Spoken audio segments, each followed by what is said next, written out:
जय हिंद दोस्तों, आपका स्वागत है मेरे YouTube channel banker for you में। दोस्तों, आज के इस वीडियो का टॉपिक है स्टार्टअप।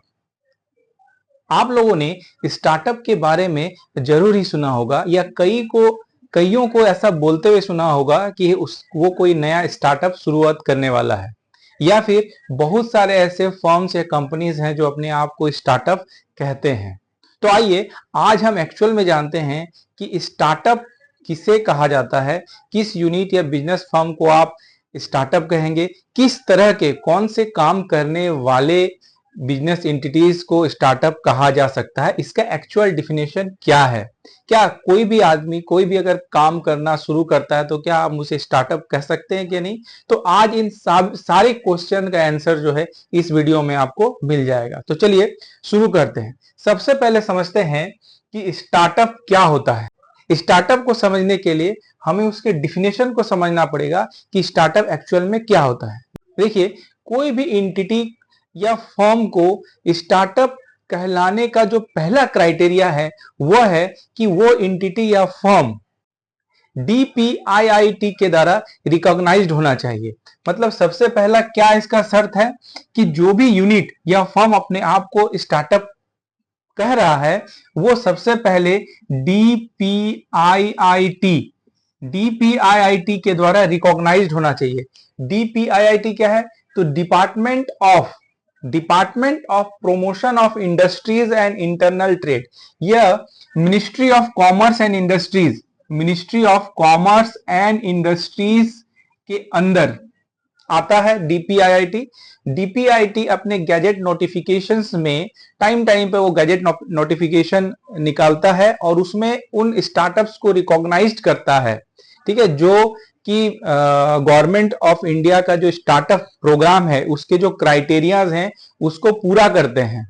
तो अगर वो सारे क्राइटेरियाज को पूरा करते हैं तो फिर उस गैजेट नोटिफिकेशन में वो स्टार्टअप क्या होता है, नोटिफाई होता है, तभी उसे हम क्या कहेंगे, स्टार्टअप कहेंगे एक्चुअल में। ठीक है, पहला कंडीशन क्या हो गया?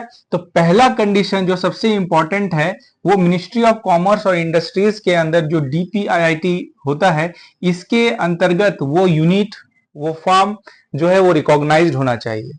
दूसरी जो इसकी शर्त है, जनरली जो स्टार्टअप्स होते हैं उनका जो कॉन्स्टिट्यूशन होता है वो लिमिटेड कंपनीज होता है। लिमिटेड कंपनीज मतलब या तो प्राइवेट लिमिटेड हो या तो फिर क्या पब्लिक लिमिटेड हो या फिर रजिस्टर्ड पार्टनरशिप होते हैं।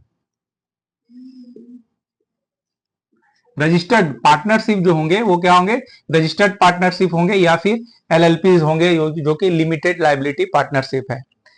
कहने का मतलब यह है कि अगर कोई इंडिविजुअल या प्रोप्राइटरशिप फर्म अगर अपना बिजनेस शुरुआत करता है तो उसको हम स्टार्टअप के अंदर रिकॉग्नाइज नहीं किया जाता है, क्योंकि इसमें कहा गया है कि जो अभी जो लेटेस्ट गाइडलाइन है उसके हिसाब से कंपनीज जो है वो लिमिटेड कंपनियां होनी चाहिए, चाहे वो प्राइवेट लिमिटेड हो या पब्लिक लिमिटेड हो, और रजिस्टर्ड पार्टनरशिप हो या सिर्फ LLPs हो, यानी लिमिटेड लायबिलिटी पार्टनरशिप के अंतर्गत जिसका कॉन्स्टिट्यूशन है उन्हीं को ही स्टार्टअप रिकॉग्नाइज किया जाता है।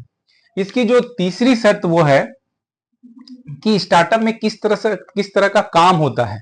ठीक है, तो सबसे पहला स्टार्टअप में क्या होना चाहिए, इनोवेशन का काम, यानी वो कोई इनोवेटिव प्रोडक्ट्स को मैन्युफैक्चर करता है या कोई सर्विसेज में कोई इनोवेशन लेके आया हो, इनोवेटिव हो, या फिर हम जो भी प्रोडक्ट या सर्विसेज वो प्रोवाइड करता है ना, वो बिजनेस जो है वो क्या स्केलेबल हो।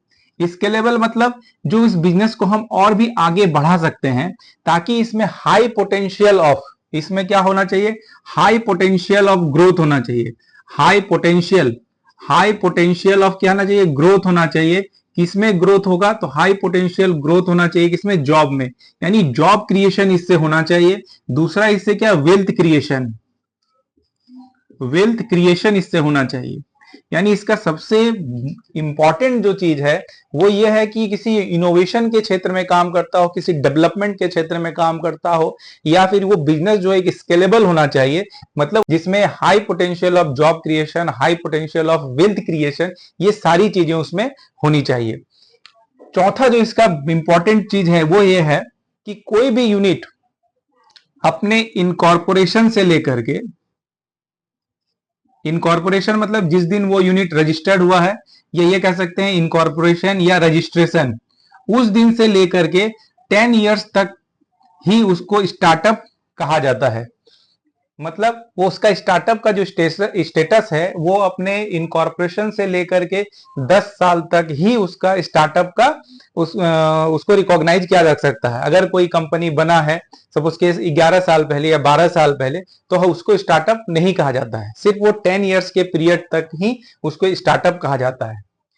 इसका बाद इसकी एक शर्त है, अगर इनकॉर्पोरेशन के डेट से लेकर के जिस दिन वो कंपनी इनकॉर्पोरेट हुई है या रजिस्टर्ड हुई है, उस दिन से लेकर के अगर किसी भी साल उस यूनिट का टर्नओवर अगर 100 करोड़ से एक्सीड करता है, 100 करोड़ से एक्सीड कर जाता है, तो फिर वो स्टार्टअप का जो रिकॉग्नाइजेशन है उसको खो देगा, है ना।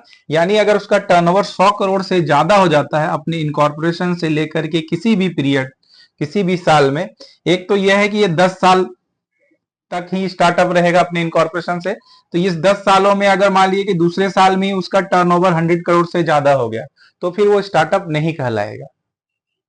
तो ये जो है ये स्टार्टअप का डिफिनेशन है। अगर कोई कंपनी या फर्म इन सभी शर्तों को पूरा करती है, पहला जो शर्त है वो डीपीआईआईटी के तहत रिकॉग्नाइज होना चाहिए।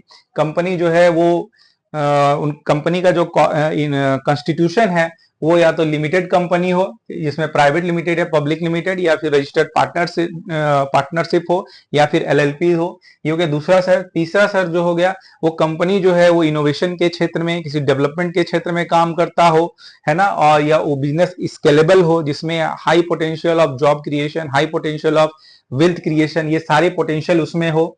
उसके बाद कंपनी जो है वो इनकॉर्पोरेशन से लेकर के, जैसा कि मैंने कहा कि 10 सालों तक ही वो स्टार्टअप एज ए स्टार्टअप वो रिकॉग्नाइज होता है। और इन पीरियड में, इस पीरियड में, इस 10 साल के पीरियड में अगर किसी भी ईयर उसका टर्नओवर अगर 100 करोड़ से एक्सीड करता है, तो वो अपना एज ए स्टार्टअप उसका रिकॉग्नाइजेशन जो है वो खो देगा। यह है इसकी मेन डिफिनेशन। अब चलते हैं कि इनकी इलिजिबिलिटी क्राइटेरियाज में। तो बैंक